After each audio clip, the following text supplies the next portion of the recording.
Good afternoon. My name is Megan Lucas, and I'm the CEO and Chief Economic Development Officer with the Lynchburg Regional Business Alliance, the region's preeminent business organization. Thank you so much for Zooming in today. We are really fortunate to have a great speaker and leader with us. I couldn't be more thrilled. I'm just going to take you through a few things real quickly, and then we'll move the afternoon along. Questions, if you have any questions for the senator, please put them in the Q&A box at the bottom of your screen. We'll get to those questions as the afternoon progresses. Please put those in the box. We have you muted on our end, but be sure and mute yourself just in case the kids, the dogs, or the doorbell rings, so we don't interrupt the magic words of Senator Werner. We have a lot going on at the Alliance and of course in the region. Today is May 15th. And phase 2 has started for Virginia. We really want to encourage everybody. We know you're excited to get to your favorite restaurants and your favorite businesses. It is important to follow social distancing. It is important to wear a mask, not just for yourself, but for everybody around you. So be a good customer, be a good friend, be a good neighbor when you're out and about. Upcoming functions that for you to pay attention to next week. Our next Wednesday at 1 webinar will be Wednesday, the 20th at 1 o'clock, and that will be a panel discussing how you can manage the HR barriers that you're starting to discover as coronavirus and businesses start to open up. On the 21st, 10 o'clock will be Lessons with Leaders, Dr. Nancy Hubbard from the University of Lynchburg. And at 1 o'clock also on the 21st, please join us for a roundtable discussion with Genworth on diversity, equity, and inclusion. With that, it is my pleasure to introduce to you Tracy Gallahan. Tracy is the chair of the Government Relations Committee for the Lynchburg Regional Business Alliance. Tracy, it's all yours. Thank you, Megan. And I'm also operating as a senior vice president at First National Bank and having a lot of fun doing all the mortgages that are going on in our present day scenario, working remotely from home like many of you. So I want to first thank everybody for joining us today and thanking our committee members who are working very diligently in helping us keep front and center what's most important to our region and to our economy. And one of that is having our senator from the great state and Commonwealth of Virginia with us. So let me, without further ado, have the privilege of introducing Senator Werner. He was elected to the U.S. Senate in November of 2008, and he was reelected to a second term in November of 2014. He serves on the Senate Financing, Banking, Budget, and Rules Committees, as well as the Senate Select Committee on Intelligence, where he's the vice chairman. During his time in the Senate, Senator Werner has established himself as a bipartisan leader who has worked with Republicans and Democrats alike to cut red tape, increase government performance and accountability, and promote private sector innovation and job creation. Senator Werner has been recognized as a national leader in fighting for our military men and women and veterans, and in working to find bipartisan, balanced solutions to address our country's debt and deficit. From 2002 to 2006, he also served as governor of Virginia. And when he left office in 2006, Virginia was proudly ranked as the best state for business, the best managed state, and the best state in which to receive a public education. The first in his family to graduate from college, Mark Werner spent 20 years as a successful technology and business leader in Virginia before entering public service. An early investor in the cellular telephone business, he co-founded the company that became Nextel and invested in hundreds of startup technology companies that created tens of thousands of jobs. Senator Werner and his wife Lisa live in Alexandria, Virginia, and they have 3 beautiful daughters. And I also understand he can make a mean tuna salad sandwich. So the question is it Duke's or Helmet? Well, I'll get to that in a second. So yeah, it should have been Duke's. So we will turn it over for a couple of remarks from you, if you don't mind, Senator Werner, before we kick off the day. Great. Well, thank you, Tracy, and thank you, Megan, and thank you to the Lynchburg Regional Business Alliance. I really appreciate looking outside here, one of the first really spring-like days we've had in a long time that you're willing to spend an hour talking about where we are. I want to start by, first of all, saying I hope that everybody who's viewing today that they're safe, their families are safe. It's been obviously a kind of incredible time that we've all gone through. I don't think any of us could have predicted, even in the middle of February, as the virus started to spread around the world, that we'd be in the middle of May and still in this kind of circumstance.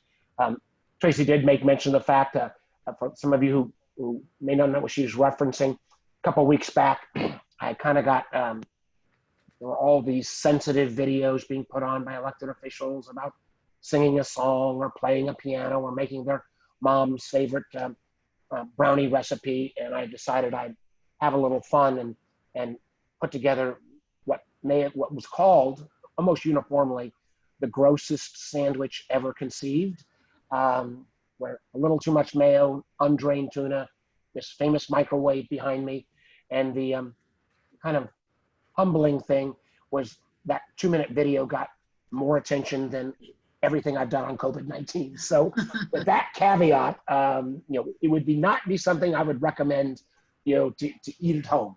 But again, I hope everybody is doing well, and God willing, we're going to start to see a reopening and us starting to move back towards a little more normalcy. I'm going to, again, as I said, try to be fairly brief on the front end. Make a couple of comments. I think we're grappling with 3 major issues, and then I want to give you some of the ideas I've got about where we go from here. First, we saw the numbers yesterday on unemployment filing claims. We're up to 36 million Americans filed for unemployment. I think we're already at 20% unemployment. I think we'll probably go, close to 25%. That is Great Depression kind of numbers.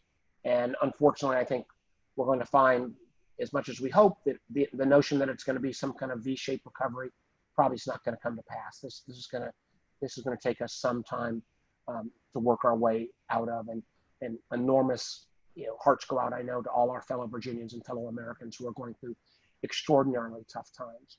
Second, the federal government has taken unprecedented action. The press reports the federal support at $2.7 trillion.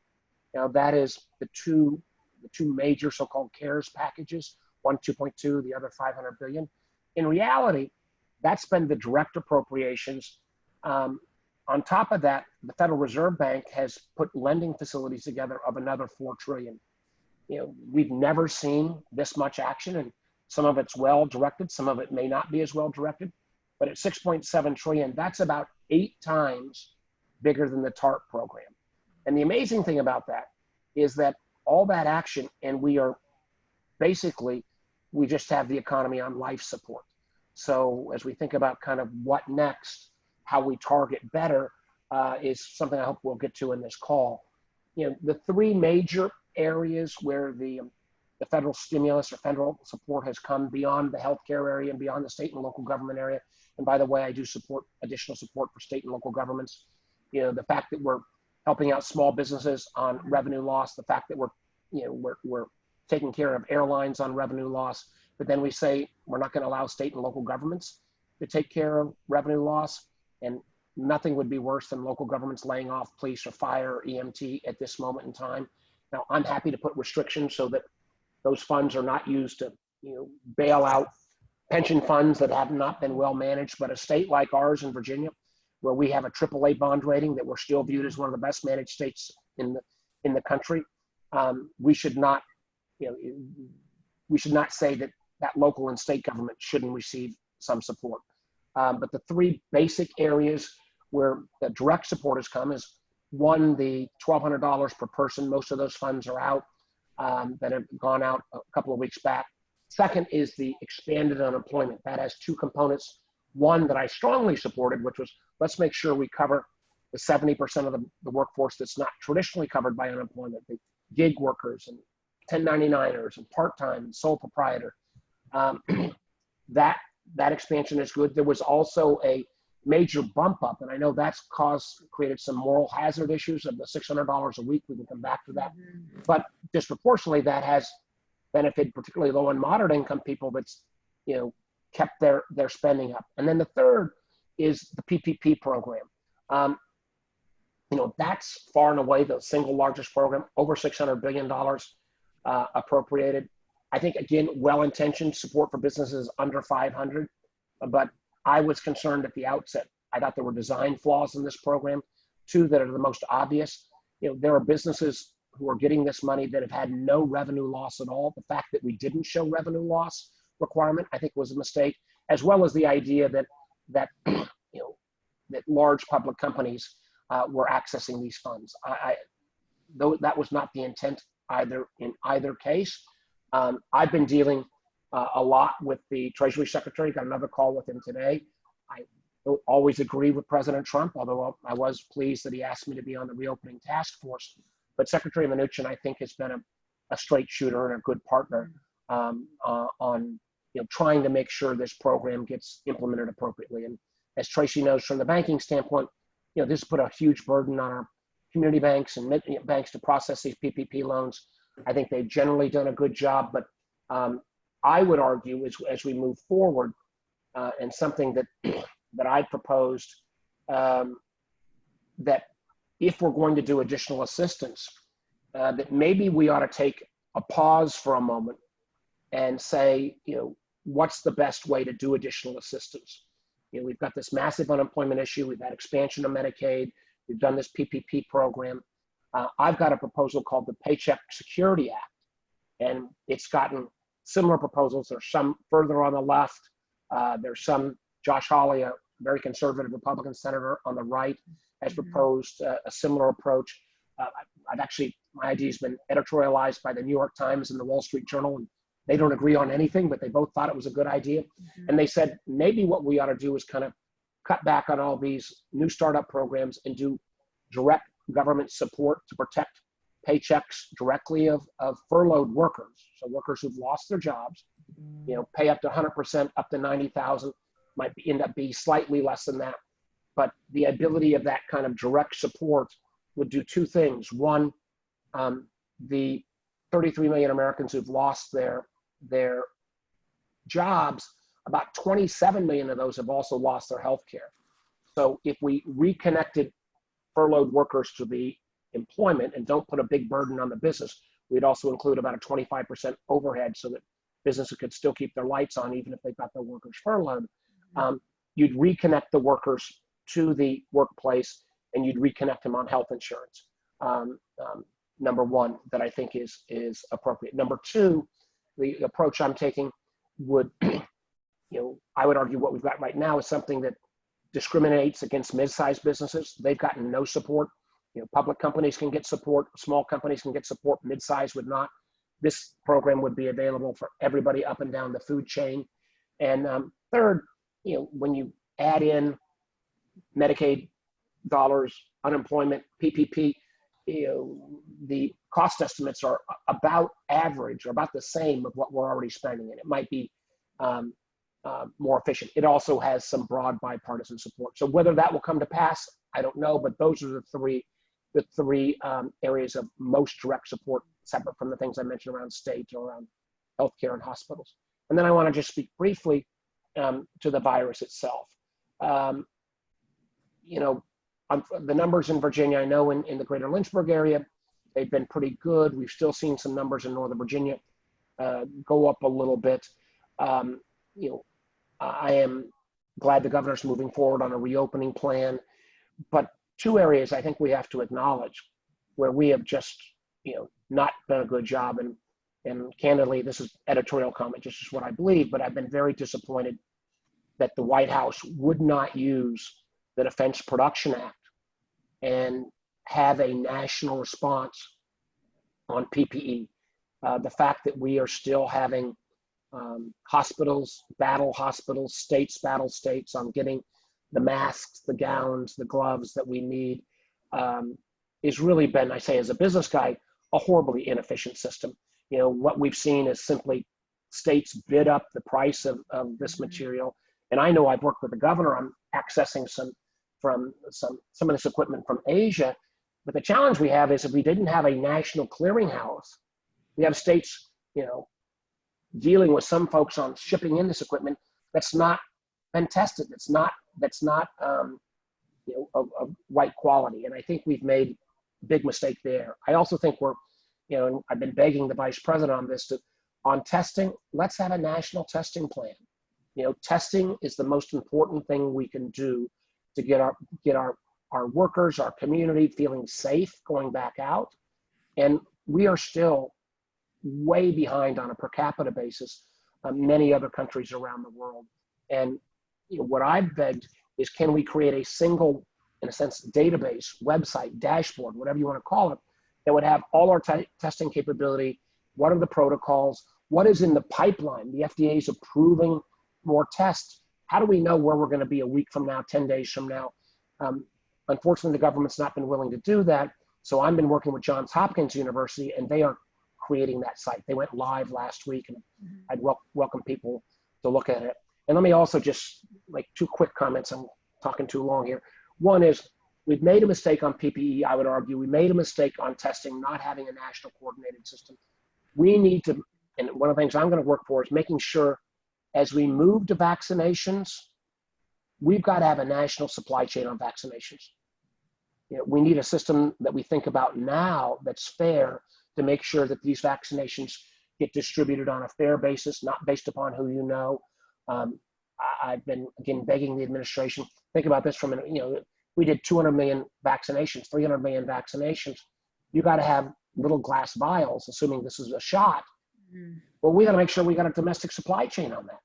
You know, and one thing I'm working with some of my Republican partners on already is, you know, as we move past the virus, how do we rethink what is in national security? I would argue that we need to make sure going forward that PPE, that testing equipment, that the sourcing of our drugs, the chemical compounds that go into our drugs, need to have a domestic source.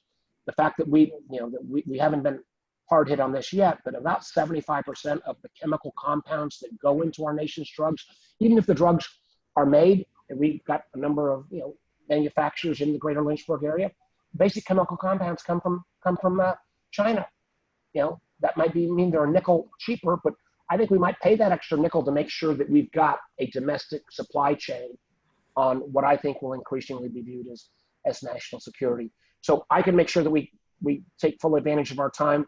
I got lots more to talk about, but I want to make sure everybody on the call who wants to get a question or comment gets a chance. So I'm going to turn it back over to you guys. Megan and Tracy, take it away. Thank you, Senator. I think you bring a great perspective, and I too am grateful that the president has asked you to join that task force, because I think your experience in the private sector, coupled with your years of experience in the Senate and, you know, where you've gained in all the different committee levels, I think you bring a very strong perspective that balances both public interest but also the private sector concerns. So with that in mind, I mean, beyond what you've shared right already, where do you see how public and private can work together to reopen our economy in that safe and responsible manner? Because obviously, being a business alliance, we know the importance of getting businesses back to opening and consumers patroning them. But at the same time, we want it to not be either too quick and that we have, you know, a digression to a second round, which has been possibly forecasted. So just to maybe different perspectives we might be able to dig a little deeper on would be great. Sure. Well, thank you, Tracy. And you know, and I'm a big believer, I'm pretty nerdy, so I'm a big believer that you got to follow the data. And I would argue so far the data's been, unfortunately, a little bit contradictory. Let me give you 2 cases. And let me step back from it and say, I want us to reopen. You know, I know the economic harm, you know, we can't handle months and months again of being further closed. But I do think if we don't give our employees and customers and fellow Virginians a sense of confidence, what I am particularly worried about is if we come back too quickly and there's a spike, will we lose people's confidence and, you know, and people then, you know, go into kind of shell shock and not be willing to come out for a much longer time. And, you know, and again, I think the numbers are kind of all over the lot. Let me give you again the 2 examples. Sweden had a system where they didn't do full shutdown. They did social distancing. They kept the restaurants open, And for the first month or two, it looked like, oh my gosh, they're doing this, and it's not really, it looks like a winning model. In the last 10 days, the numbers in Sweden, in terms of deaths as well, have spiked dramatically. So that's on one side that says, well, maybe it wasn't perfect, but how do we learn from that? Flip side, in a place that I'm watching very carefully, and I would probably urge everybody, and all the newspapers print, again, using this Johns Hopkins data, you can look state by state, even jurisdiction by jurisdiction. But one place I've been watching very carefully is Georgia. The Georgia governor, about 2.5, 3 weeks ago, opened his state even against the advice of President Trump. So there you've got a place that's moving very aggressively forward, and the numbers have been, so it's not luckily created this giant spike. But I think we ought to be monitoring both of those, number one, and other places as well. Number two, I really think we need the ability for businesses to know what kind of future testing capacity is going to be out there. Because even if you go in, I went to a doctor appointment yesterday, and they did all the right things. And, they took my temperature, had me wash my hands and all this stuff before I went in. But if we don't have the ability to get tests fairly quickly, if you have a temperature spike or something, I really feel like that's going to be a problem. And this is where we need a public-private partnership. This is where I still wish there was frankly, I would have put the military, or I would have put Walmart, or I would have put Amazon, somebody that knows logistics in charge, so that we don't have this, again, system where the people with the best access are getting tests. And too often, some of our low and moderate income folks are not getting tests. And what is problematic for that, even if you're very successful, is that too often our low and moderate income workers are the folks who are going to work because they are essential workers, and and whether it's grocery store or pharmacy workers or sanitation workers. And so this broad-based testing has to be a step in the process. Then third, and this is where it's going to have to be done public-private, we need what's called contact tracing. So if you discover that, oh my gosh, I've got the virus, how do I find who I've been in contact with for the last 4 or 5 days? And as many of you on the call know, my background was in telecom, so I'm a big technology guy. And Google and Apple have worked together, to create a template that can provide this, technology-based tracing based upon who you've come in contact with. I'm very excited about that opportunity. I think there's, again, with 2 caveats. One, and I've got legislation that I believe got in the House bill that would make sure that this is done in an anonymous way. I think people will give up something on privacy to guarantee their safety, but it's got to make sure that, it's not going to be every name that you've come in touch with. There needs to be privacy. And what I'm equally concerned with privacy is, and I say this respectfully, but I've been concerned about some of the big platforms, how they misuse our data. I want to make sure that even if Google is promising they're going to keep us anonymous, that they don't have a secondary use, that they don't take that data and then monetize it out of a public health emergency. Yeah. So that would be a public-private partnership on contact tracing that I think is really important, but it has to be done, again, the smart way up front. But thank you, Tracy.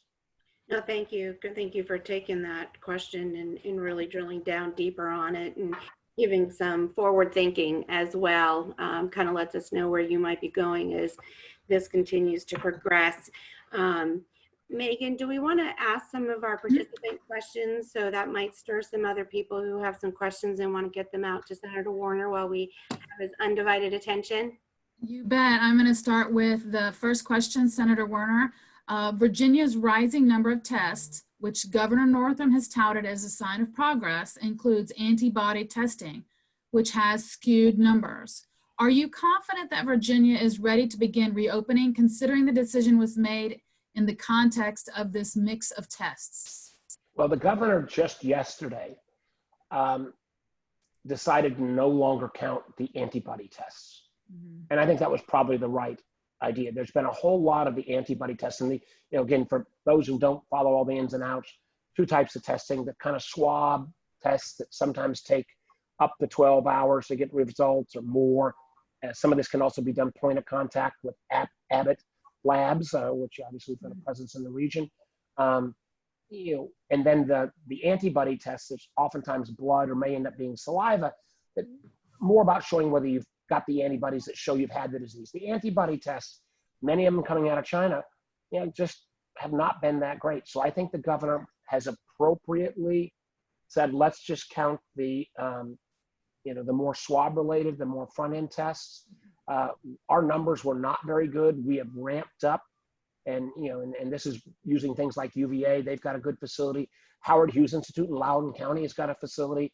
But I feel for the governor a little bit because there was not any kind of federal database on testing. Trying to figure out what the capacity is in each of our hospital systems, it shouldn't have had to be this hard. So I do think we'll get our numbers up. But if we're going to get to phase 2, I mean, the governor's got a goal of getting to 10,000 tests a day. That may get us through phase 1. But before we get to kind of full reopening, we're going to need I would argue, many, many times more in a place like Virginia, 8.5 million people, where we're going to need more than the ability to test 10,000 a day to get to full reopening. Maybe 10,000 are right for first step, but this is, again, where I wish so much that we would have, we could have had somebody that was truly in charge. And I think businesses would have cooperated. Just again, one thing, I've had, I won't say their names, but I've had Fortune 100 companies say to me, hey, Senator, we can actually help on this, and we're willing to do this at cost or below cost, but they don't know who to talk to in the federal government. Right. In a country like ours, when we are in it's the president's own terminology, we are at war with a virus. Well, we ought to be on that kind of footing. I mean, just as people stepped up, particularly during World War II, and companies did the right thing, I think companies would be more than willing to do the right thing now if there was clearer guidance. Yeah. Sorry that's a little editorial comment there, but no, that we welcome that. Next question is, what is the federal government doing now to prepare for round 2 of the coronavirus in the fall? Any PPE and testing strategies for late 2020? Yeah, great question. And I'm gonna sound like a broken record here, and I apologize that. So it's just, I think in our healthcare systems, we're doing okay now on PPE. But I can tell you, at our veterans hospitals, for example, it's only been the last few days that they were giving out a new mask each day. They were asking, people to reuse, and that doesn't build confidence. I know with some of our nursing homes in Virginia, again, we'll call out the names, but they're still having a hard time getting masks and equipment. Yeah. And when we start thinking about all the frontline workers, we need to ramp that up dramatically more. And my fear is that we've kind of created enough for our healthcare system, but if we're going to be really prepared for round 2, we need to have, in a sense, all frontline workers. And one of the things that's going to be I think a real debate, this doesn't answer so much what happens in the fall, because I think it's got to be, we got to increase PPE, increase testing capability, pray that we continue to, move forward as fast as possible on vaccination. But one of the things that is a really valid debate right now, whether we're talking about hazardous duty pay or, who gets priority on PPE, where do you appropriately draw the lines on essential workers? I think we all agree, police, fire, EMT, healthcare workers, but it's awful hard not to say that grocery store clerk or the person who works in the pharmacy or the sanitation worker who picks up stuff or the delivery gal. I mean, this is going to be a really challenging time. So the more we can ramp up the PPE, the less we have to make kind of those hard value choices of who's essential and who's not.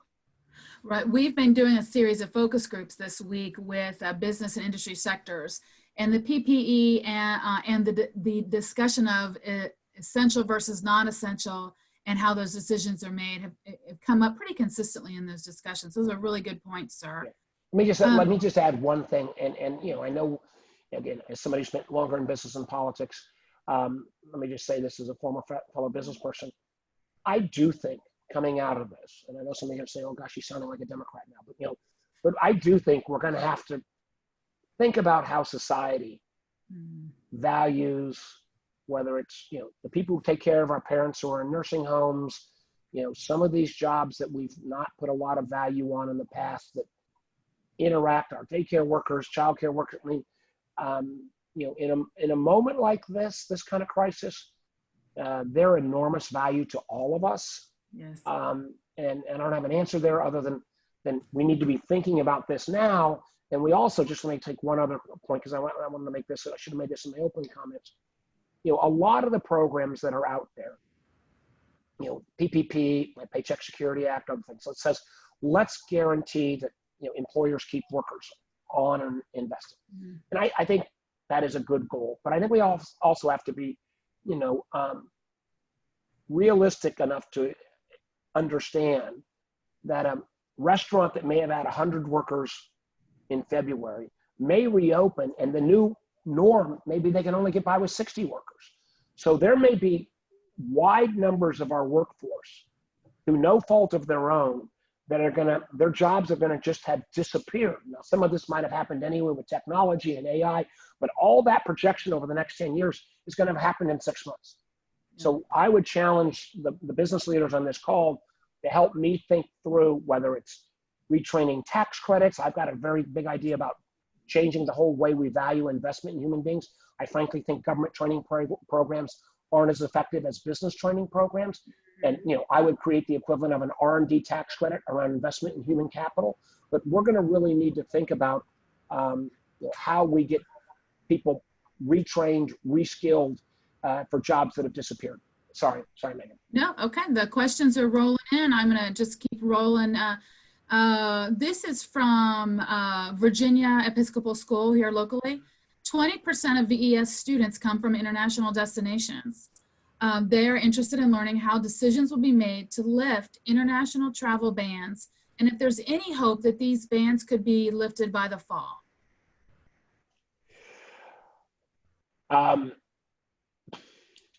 My hesitancy to say as the Episcopal school, your prayers might be better than mine, but I think there was a chance. I mean, I know my daughter, youngest daughter, is going to go to business school, and she's got accepted into a business school in the UK. She can't go to the UK at this point, so I am very hopeful they're going to be lifted, both for students coming in to our country, but for just the notion of study everywhere. And my hope would be, and I was on the line with the president of Virginia Tech earlier today, and going through some of the things that he might want to redirect the new innovation campus they've got.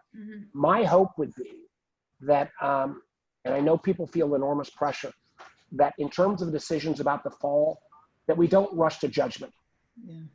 I know parents and others are saying, I need to know, I need to know, I need to know, but I'm still more optimistic than not, and I'm just am concerned that people make decisions suddenly to shut down in the fall now before we know what really is going to happen.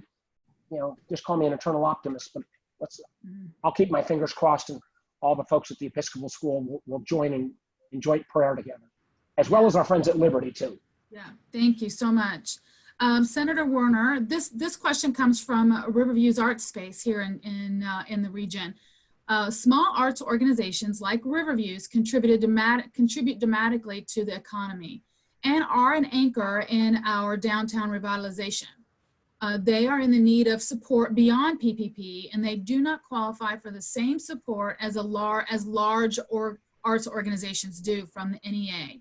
Is there more funding in the pipeline for folks like Riverview's as they are a critical component and have a symbiotic relationship with other activities in your urban hub where people like to live, work, and play. Yeah. Oh boy. Well, listen, I frankly think the renaissance that's taken place in downtown Lynchburg is one of the great success stories of the last decade of not only anywhere in Virginia. I point to Lynchburg, I point to Danville. There are so many cool things going on, and I'm familiar with that arts organization, and you are right. And frankly, even the larger arts organizations, the truth is, if you're an arts organization of 800 people, you don't even get PPP. Right. So I am very supportive of a relief for arts and independent restaurants. Yeah. And I'm working on a couple of ideas here. And this idea is not ready for prime time, and which shouldn't mean I should not throw it out. Before you say it, we are live on Facebook. I know that. Okay. I know that. So I'll put let me put, yes, I realize that. In the age of digital, everything you say can and will be used against you. Absolutely. But I am intrigued. And for those listening, let me put the caveat. I'm not sure, this would need a lot more work. But there will be a series of small arts organization, independent restaurants that even when we open, and think about kind of the one of the extremes, live theater, where there's no such thing as social distancing. Where could we create some lending facilities, very low interest, 1%, that would have a long term to it, that might have some government backstop, recognizing some of these loans could be lost. And could we even, again, go back to the World War II analogy, when the American public stood up and bought war bonds? Could we create almost a bonding authority that would be on a regional basis? You could use municipal or other bonding authorities. If there was some federal backstop where a community, and I think about foundations who have to invest a certain amount of money each year, could invest in these low interest loan as a backstop on these low interest loans that would support, and you could help define by the community, the targeted groups that really need this kind of assistance. Now, again, it's not as good as grants, and I'd be willing to do some more on grants, but at some point we're going to hit a wall, but we're going to need some longer term financing for arts organizations, theaters, independent restaurants, because even as we reopen, they will be months before they get back anything close to what's happening before. So stay tuned, and if you got ideas on that, I'd love to hear. We will make sure they send the ideas to your team. Regarding the Defense Production Act, could it be used to increase COVID-19 testing supply availability? And if so, is the reluctance to do so a partisan issue?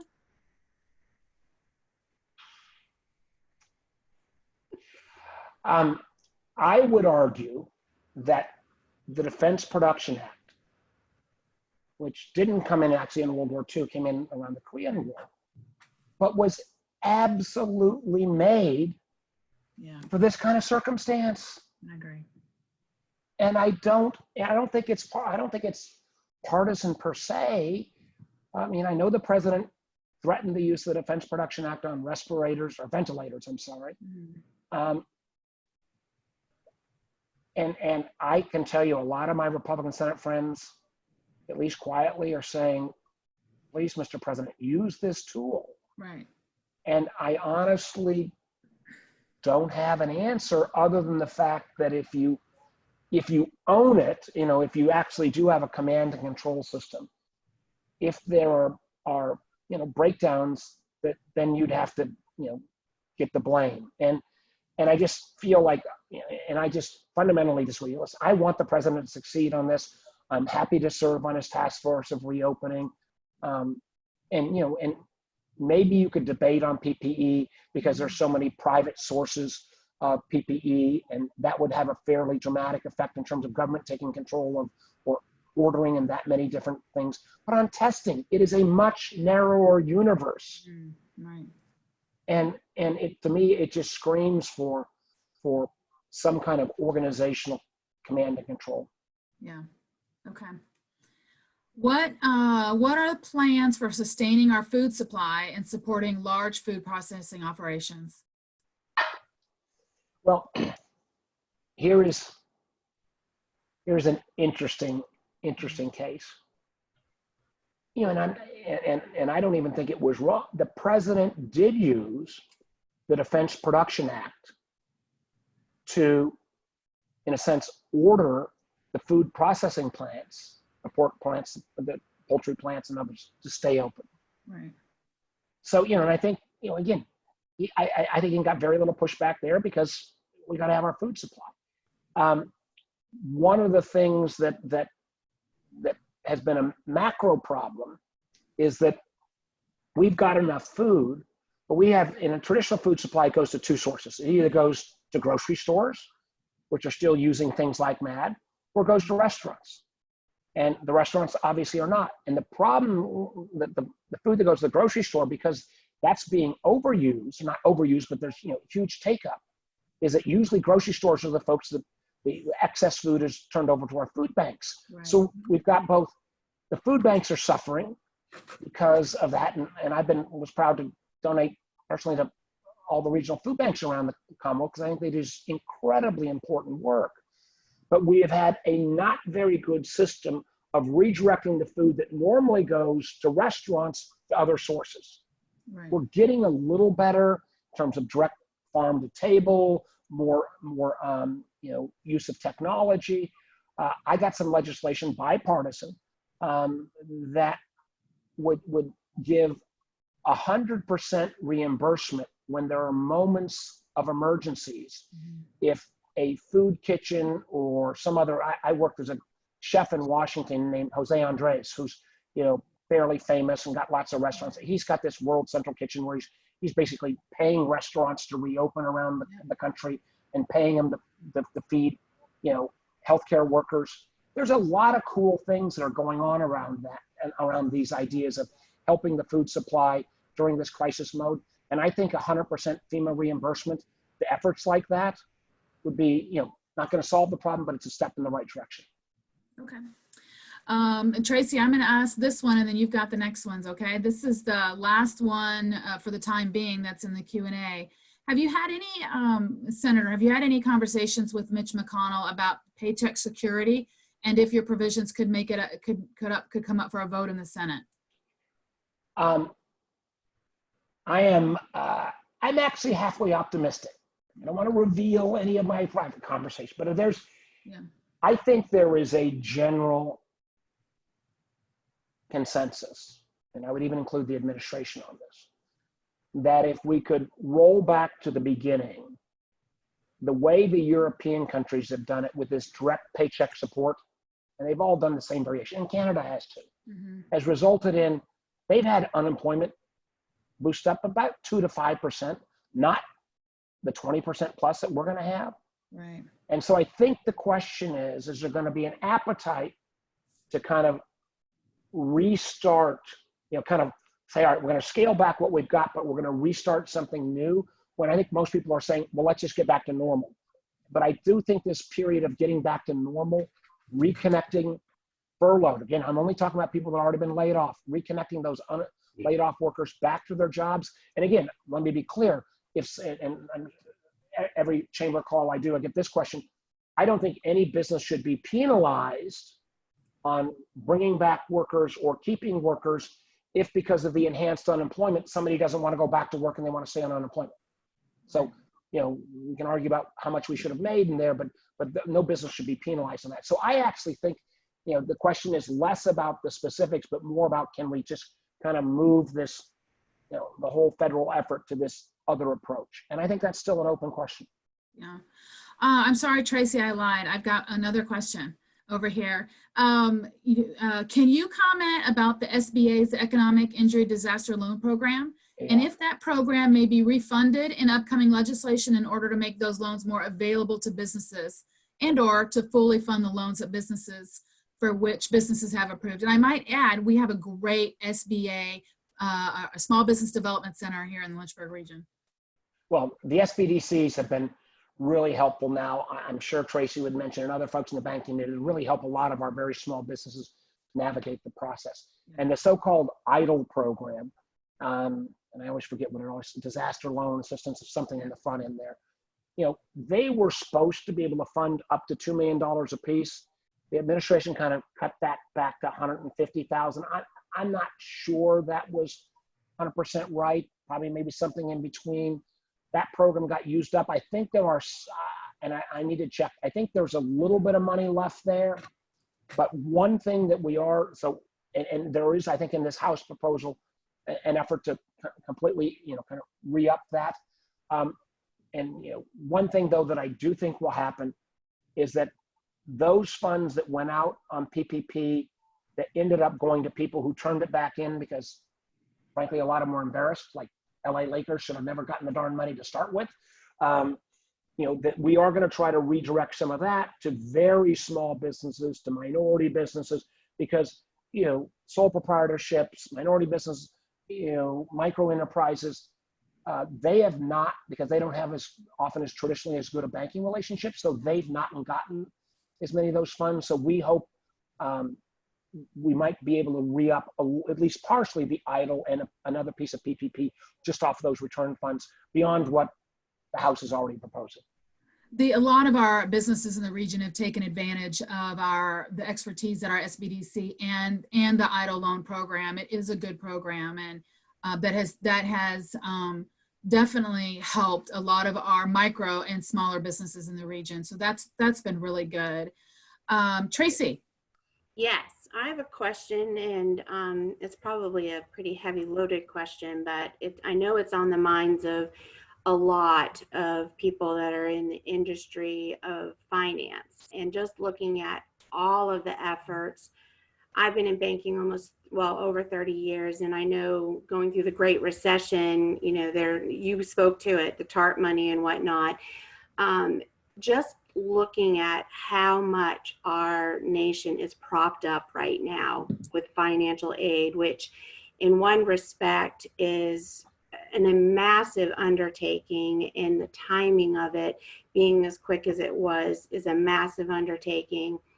But we're, from a banking perspective, there is real concern about what does it look like for when the propping, starts to wane, because it's going to. I mean, otherwise we're just running at pretty high RPMs, the national deficit. But if there's another wave, of illness, when does this train eventually meet the train station? And, what is the Congress prepared to do, or even thinking about in your current conversations, your thought processes, your decisions you're making? How much of it is being impacted about how much can you do, for how long can you do it, that we can sustain this and come out on the other side of it? Well, that's the $1 trillion question. And let me say, as somebody who spent particularly like 2010 to 14 or 15, really trying to grapple with the nation's debt. And that was back when the nation's debt was only like 17 trillion. And now it's close to like 25 to 27, depending on where you do your cut point. It's not sustainable forever. But that being said, I have followed everybody from economists on the left to economists on the right. I would point to what Jay Powell, the chairman of the Fed, said just the other day, that if we've learned any history lesson, is that when you have this enormous decline, that generally speaking, governments undershoot rather than overshoot. And when I say this is 8 times TARP, we're spending a lot more than the Great Recession, although our numbers are going to be a ton worse. And here's what gives me. Let me make 2 other comments. One is, it's one of the reasons why we need now, in the middle of the crisis, it's hard to think about other things, but we need now to be thinking about, as we wean these programs down, I don't think our economy or our society would do well if we have, you know, 10 to 12 to 40, you know, whatever the right number, whatever the number ends up being, of unemployed people kind of that got laid off. The businesses have come back smaller, and we just leave them there without some path towards reskilling to get them back productive in the economy. And it's hard to think about that right now, but we need to be thinking now as we want, you know, wind down these programs, the jobs that are eliminated. I think that our economy will create future jobs. I absolutely believe that. But boy, oh boy, the notion of you've got to have the skills to meet where the jobs are. That's why I would come back to my idea about the equivalent of a research and development tax credit for investment in human capital. I think it would be, if I could do one single thing to change, I would do that. And the example I always give it, if a company goes out and spends $5,000 on a robot, the robot gets, you get eligible for an R&D tax credit. The robot counts as an asset on your balance sheet. If you're a public company, you can brag about it. If the same company spends $5,000 training 2 human beings to be more effective than the robot, you don't get a tax credit. You get to deduct it, but you don't get a tax credit. It's viewed as a cost. We need to change the whole mindset of investing in human people. And then finally, and we still have the advantage in America of being the currency of last resort. The fact that at the end of the day, everybody still converts to dollars gives us a little more headroom than most of our competitors, number one. Number two, the fact that this is a worldwide phenomenon both will hurt us, but it also doesn't, it means everybody's kind of in the same boat. And number three, if I haven't convinced you on the first couple of arguments, there is a guy named Steve Pearlstein, who I think is a pretty smart economics writer. And he wrote a story, and I don't just Google Steve Pearlstein, and it was sometime at the beginning of the crisis that kind of compared our standing versus other countries and the ability, in a sense, of the Fed to kind of monetize some of this debt. It doesn't get rid of the problem that we are passing on these obligations to our kids, but it was at least it gave me a little solace that there may be a path out. But it's a very fair question. Well, going to your future thinking and not just being in the reaction mode, it'd be great to know where you stand on a major infrastructure package and how could it be used for the benefit of a good jobs bill.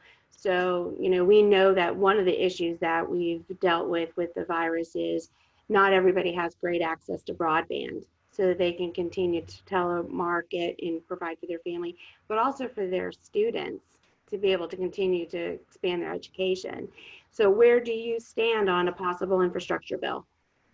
I know we're only down to 5 minutes, so let me try to be quick on this, because this is like, remember, you guys, I was a telecom guy. I was a wireless guy. So, you know, this is, you hit my sweet spot. And, you know, and I think, you know, there's lots of negative that's come out of this virus, but one of the most positive things has been the enormous expansion of telehealth. And I think if we talk to our friends at Centra and stuff, you know, the ability for people in particularly more rural communities to get healthcare consults online. But it's also pointed out the fact that, you know, the enormous disparity if you don't have access to broadband. So I would put broadband in 3 buckets. There's like the big plan, and I think the House put something forward that's literally close to $80 to $100 billion. And long term, I think something like that makes sense, because we ought to bite the bullet the same way that our country did in the 1930s, when we decided that basic telephony and basic electricity were an essential good. And I would support that. In the interim, and this one is a lot more controversial, is if there are communities, and there are a lot in Virginia, where the incumbents, the main providers, the main ISPs don't provide service. And I remember when I was governor, there was an issue with Lynchburg on this. You know, should you let the local utility provide broadband? Or, you know, can you have some other competitive? I'm all a market guy, but if the incumbent doesn't provide service, maybe we ought to let somebody else in. But the thing that we could have really done right now, and this one I'm still trying to get in if the Senate bill happens, I think we could increase broadband coverage by about 30% in Virginia within a month time, and for virtually no money. Here's how you do it. You would simply increase the power on the existing towers. You would go ahead, and in communities, you think about Mid-Atlantic Broadband or rural provider more in South Side, many places we have schools hooked up, but we don't have the surrounding neighborhood. So let's put a temporary antenna on a lot of those schools. The FCC would simply have to allow that. And I've talked to the chairman there. He would agree. Let's go ahead. We've got a rule now that says you can't have high power or any kind of radio frequency incursion 75 kilometers next to a federal installation. Well, maybe you make it 35 kilometers. The technology has changed. So there would be a cheapy approach that we could do, that we could literally have before June 30th that would not cover everybody, but it would make a giant step forward. And even if we just said we're going to do that for the balance of the year, but that might bridge us to the broader infrastructure bill, which I firmly support, because that probably more than anything, when we talk about all those dislocated workers whose jobs may not come back, a major infrastructure bill would be a huge step towards taking up that workforce. And I would argue, even if it's not fully paid for at this point, that infrastructure deficit is every bit as real as our $27 trillion. And one short term, let me make one last plug on a little program that I've been working on that literally had close to 60 votes, bipartisan. The president supported it, which would have put $6 billion in place for backlog at all our national parks and maintenance. Yeah. Again, part of our history and heritage. I mean, Central, where you guys in the Lynchburg area, we've got great national park facilities, historic facilities. Those trails, those buildings, they need to be, that is an investment in our culture, our history, and our heritage. And I think we ought to do it. So I'm all in on broadband, parks, but broader speaking, infrastructure. So maybe we'll be looking forward to this might have been a little bit of a preview of something you might be authoring and yes, putting ma'am. on the floor. So yes, ma'am. That's awesome. We'll conclude. It would be remiss of us not to state just how impactful both you and Senator Kane have been, not just in supporting the benefit nationally, but for the Commonwealth. There's been a lot of things that you've done through this pandemic, and for time purposes, we won't go through the details, but there's been a lot of efforts on behalf of both of you and your staffs to benefit our region in particular and the medical facilities and whatnot. So I want to say thank you for that. And if there's anything that we can ever do to assist you and your staff, by all means, I know the Alliance team stands at the ready. We've been very, very fortunate to have the knowledge and the experience and the connections in our region. So I want to thank you, and thank you for taking out this time. I heard you, it wasn't live, but I heard you on the floor yesterday. So I know that you're not sitting at home. You are definitely in the trenches. So just again, want to say thank you for everything that you're doing and what you're going to continue to do. Well, I want to thank you. I want to thank the Alliance, and thank you guys for what you do too, because I can imagine. I know what my life has been like in the last 6 weeks. I imagine the same for everybody at the Alliance. As we're in this unprecedented time, and you've got enormous numbers of questions, and some of them there was no playbook, so we've had to make it up as we go.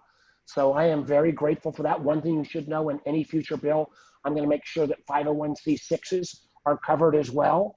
And let me just close with where I started, which is a hope that everybody is safe and secure. And remember, we are America. We're going to get through this. I have 100% faith, and Virginia is going to get through this. I hope during this time, this is maybe outside my lane, but we'd all be willing to maybe turn to somebody we haven't seen a lot recently. There's a lot of people really lonely at this point, and check in with somebody, that we show each other a little bit more grace than we might normally do, that we realize that a lot of the stuff that passes for politics on the television is not how most of us operate, and so let's just keep the faith and get through this. Great. Thank you so much. An optimistic high note. So Megan, would you do the honors of I'm going to wrap us up. Tracy, thank you. Senator Werner, thank you so much. And thank you for helping on the issue of funding for 501c6s. We very much appreciate your direction and your leadership there. That's really important. And we have, it's not going to surprise you. We have about 8 more questions we didn't get to, dealing with higher education and private higher education and support for our private colleges and universities, infrastructure, small business. But we really do appreciate everything you've done. And I can't thank Isaac on your team enough for helping us coordinate this. Yeah. Well, he gets a good shout out, but go send Isaac the questions. We'll make sure we try to get answers. And just on really quickly on private colleges, I used to be the Virginia Foundation of Independent Colleges. I know how important, I was chairman of that. I know how important private higher education is, and they're going to need some extra help through this challenge. They will, and our new Director of Government Relations, John Putney, will go right to Isaac to talk to him about some assistance we need for some of our private colleges here. We appreciate you. We appreciate everything you do in your role, and keep up the great work, and call us anytime if you need anything. All right. Everybody, Great. thank you. Thanks, everybody. Be safe. Thanks so much. Thank you, everyone, for tuning in. We appreciate you, and we'll see you Wednesday at 1, where we'll be discussing how to get over your HR barriers. Have a great day. Be safe.